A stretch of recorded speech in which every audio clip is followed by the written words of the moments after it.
Le point commun de ces trois lectures est bien le don de l'Esprit Saint. Tout ce temps pascal est là pour nous éveiller à ce don fantastique de la troisième personne de la Sainte Trinité, l'Esprit. Et il faut bien l'avouer, souvent l'Esprit Saint, c'est le grand inconnu. Dieu a pris un visage dans le Fils, il est venu sur cette terre. Qui dit le Fils dit le Père, et par analogie, on imagine un peu ce qu'est le Père, c'est celui qui est la source. Mais l'Esprit Saint, pas de visage. Qui est-il? Il est le baiser d'amour du Père et du Fils, disent les pères de l'Église. Il est le souffle, il est le feu, il est l'eau qui purifie. Mais qui est vraiment l'Esprit Saint? On a reçu l'Esprit Saint le jour de notre baptême, d'une manière nouvelle le jour de notre confirmation. Mais la grâce sacramentelle est au service de la grâce sanctifiante. L'enjeu, c'est de passer du sacrement qui me donne une source à ce que cette eau vive de la source puisse imbiber toute ma vie. Alors, essayons de regarder dans la lumière de cet évangile, de manière plus concrète, comment l'Esprit Saint peut agir dans nos vies. Et au terme de ces 3 jours de session d'Oblats, je me permettrai de cibler plus l'Esprit Saint, la place de l'Esprit Saint dans la fraternité. Et quand je parlerai de fraternité, je pense aussi à la famille religieuse et finalement aux familles humaines dans leur sacrement de mariage. Oui, tout regroupement au nom du Christ dans la vie de l'Esprit fait toute chose nouvelle. Alors regardons cet évangile en mettant en exergue 3 phrases de Jésus. « Si vous m'aimez, je ne vous laisserai pas orphelin, je vous enverrai l'Esprit de vérité. » Le contexte de cet évangile, c'est le Jeudi Saint. Jésus est face à ses apôtres, il sait qu'il va mourir dans quelques heures, et voilà que, j'oserais dire, il se lâche. Il va le révéler ce qui est le plus profond dans son cœur. Il va révéler, oui, ce qu'il tient pendant toute sa vie, ses 33 ans sur cette terre. Il est venu pour nous donner l'Esprit. Il avait hâte de donner l'Esprit. Mais il a passé 3 ans à travailler le cœur des apôtres pour le suivre. Et le désir du Christ, que dans cette Secula Christi, les apôtres découvrent « Qui me voit, voit le Père ». Et dans cette filiation, « Qui me voit, voit l'Esprit ». Alors, tout commence par cette affirmation de Jésus aux apôtres « Si vous m'aimez, si ». Jésus sait qu'il va partir. Et qu'est-ce qu'il dit aux apôtres? « Si vous m'aimez ». C'est un appel à un amour libre. Je vous laisse libre. Si vous voulez, suivez-moi. On voit bien que une famille chrétienne commence par cette liberté, ce pouvoir se choisir les uns les autres. Jésus n'a pas d'abord donné des consignes aux apôtres d'organisation, de stratégie, de projet, d'action extérieure, de process. Il part d'abord de l'amour. C'est Dieu qui nous a aimés le premier, dit saint Jean, et nous voulons répondre à son amour. Oui, le Christ veut ne pas s'imposer, mais progressivement habiter notre vie, nous donner sa présence. Eh bien, on voit qu'une fraternité, c'est pas d'abord pour faire quelque chose, c'est pas d'abord des liens d'affinité. Le fondement d'une fraternité, c'est se recevoir les uns les autres d'un amour reçu du Christ. Je reçois du Christ gratuitement et je reçois mon frère, ma sœur, gratuitement dans l'amour du Christ. Qu'est-ce qu'une fraternité? C'est des relations vivantes dans le Christ qui est souvent source d'amitié, source de liens très profonds.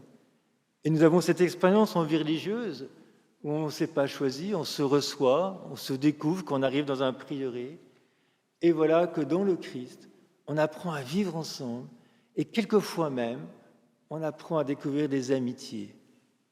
Et souvent, j'ai eu ce témoignage d'oblats en fraternité qui m'ont dit « mais finalement, mes meilleurs amis sont mes oblats. C'est avec eux que je peux partager en profondeur de ma vie chrétienne. » Nous voyons que si vous m'aimez, c'est un appel à ce que nous puissions nous choisir dans cette liberté. Je veux t'aimer, je veux te recevoir comme oblat, je veux te recevoir comme frère, je veux te recevoir comme sœur. Voilà pourquoi une fraternité se prépare. Je prépare dans mon cœur à avoir des nouvelles relations comme frères et sœurs au nom du Christ. Alors comment arriver à cette démarche ? Eh bien, il nous faut l'Esprit. Et c'est ce que Jésus nous dit, « Je ne vous laisserai pas orphelins ». Jésus avait confiance, même s'il savait que les apôtres allaient le trahir. Jésus a confiance dans nos communautés religieuses. Il a confiance dans nos fraternités qui sont en train de se construire, parce qu'il sait que si on appelle l'Esprit, c'est l'Esprit qui va faire notre fraternité. C'est l'Esprit qui va faire notre communion. Jésus précise, l'Esprit Saint, il demeurera auprès de vous, il demeurera en vous. En vous. L'Esprit Saint, c'est celui qui veut faire toutes choses nouvelles, qui pénètre notre vie intérieure et qui nous propulse dans des relations nouvelles. Je te reçois au nom du Christ. Et l'Esprit Saint, il est par excellence cet amour, cette pulsion qui me porte vers l'autre. L'amour de Dieu était répandu dans nos cœurs par le don de l'Esprit Saint, dit saint Paul. Finalement, qu'est-ce que l'amour ? Sinon la puissance de l'Esprit.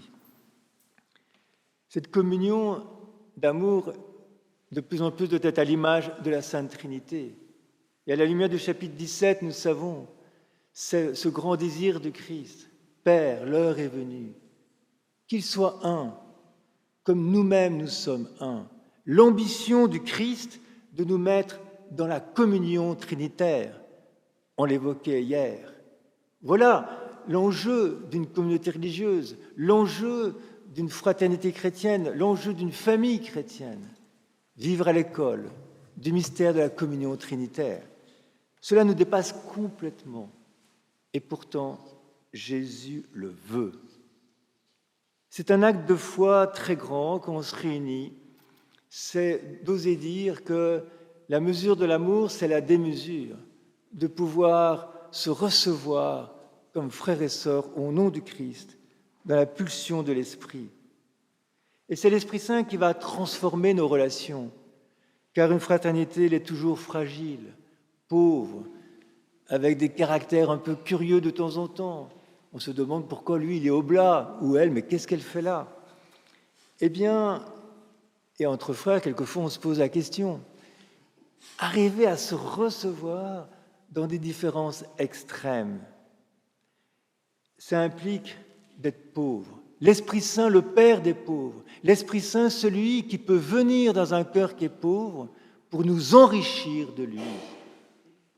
Oui, soyons des pauvres en fraternité, de s'accueillir tel que l'on est, avec nos simplicités, nos fragilités, et supplier l'Esprit de nous dire « Viens travailler nos cœurs ». Et quand on fait une lectio, quand on partage nos vies, on n'est pas là d'abord pour se juger, on l'évoquait hier, mais se recevoir dans ce que fait l'Esprit Saint dans un cœur. Voilà comment l'Esprit transforme nos cœurs de pierre en cœurs de chair. D'où l'importance de l'accueil, de l'écoute, d'une relecture dans l'esprit pour voir les choses en couleur, et soyons modernes, voir les choses en 3D. Oui, l'Esprit Saint nous donne une lumière très particulière pour voir ce que les autres ne voient pas. Dieu en ce moment nous voit comme une icône de l'amour trinitaire. Nous portons le baptême. Le Christ nous voit comme son frère. Nous sommes frères et sœurs du Christ. Troisième parole du Christ, bouleversante. Si vous m'aimez, oui, je ne vous laisserai pas orphelin, et maintenant l'esprit de vérité. La vérité dans Saint Jean n'est pas une abstraction, n'est pas un concept. La vérité, c'est une relation qui nous conduit à la lumière, qui nous conduit à la liberté intérieure. La vérité, c'est un amour très concret. Jean a compris que la vérité libère l'amour. La vérité donne à l'amour toute sa dimension.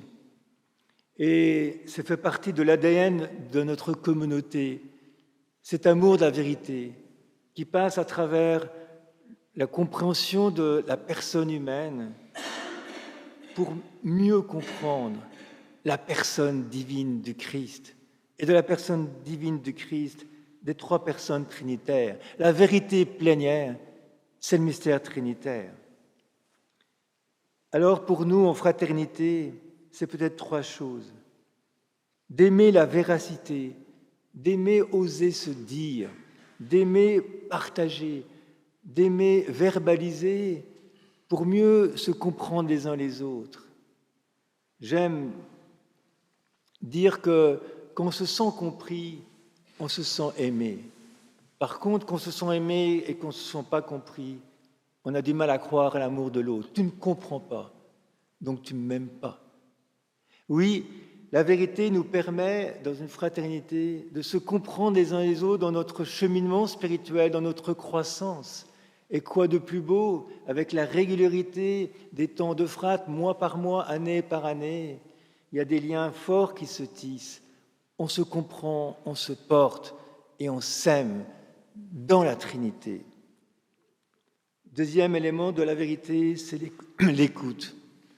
Plus on grandit dans la sagesse, et j'en sais quelque chose, non, plus on grandit, plus on voit que toute personne peut nous apporter quelque chose, que la première attitude à avoir, c'est de recevoir, c'est d'écouter.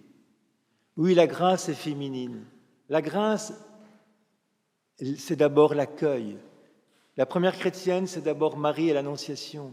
Elle a reçu la grâce, elle a reçu le Verbe pour ensuite en vivre.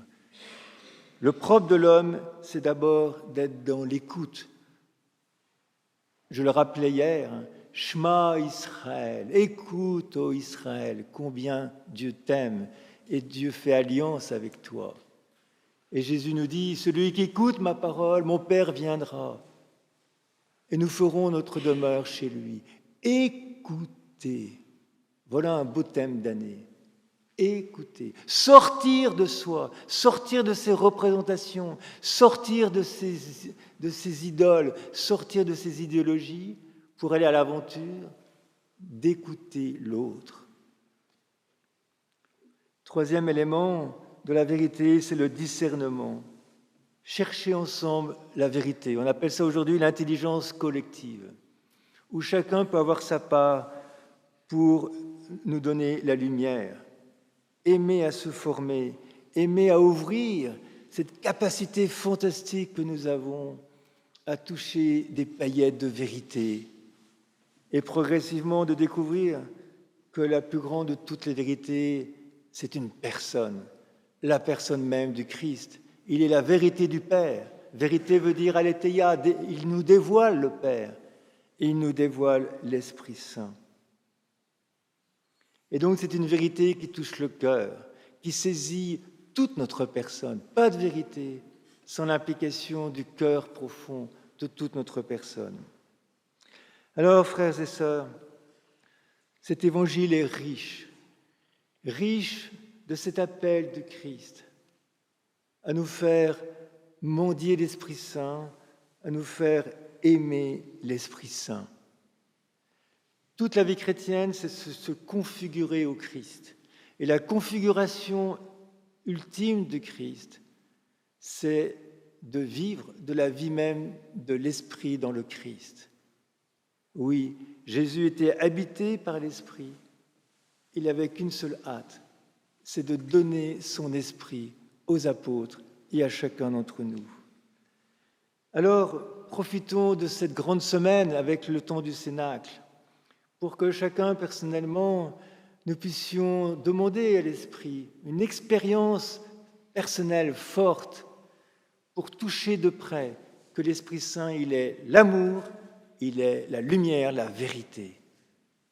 Et alors, la prochaine fois qu'on se retrouvera en fraternité, qu'on se retrouvera en communauté d'une manière ou d'une autre, avoir cette puissance de l'Esprit pour voir dans mon frère un chef-d'œuvre que Dieu est en train de tisser, un chef-d'œuvre de sainteté. Oui, Dieu a un problème, il nous voit d'abord toujours en positif, qu'on puisse d'abord voir en positif ce qui se passe dans mon frère et dans ma sœur. Telle est la véritable Pentecôte, ce don de l'Esprit de l'intérieur, oui, qui fait toutes choses nouvelles, qui nous illumine et qui nous montre combien nous avons une vie extraordinaire et passionnante jour après jour. C'est de rentrer dans ce souffle de l'Esprit qui nous fait comprendre en vérité le Christ et le Christ qui nous dévoile le Père. Telle est notre vocation, telle est notre fierté, tel est le sens profond de toute notre vie. Rendons grâce à Saint Jean de nous avoir dévoilé cet évangile et puis son épître qui nous montre avec beaucoup de force qu'il s'agit de demeurer dans l'amour et de marcher dans la lumière.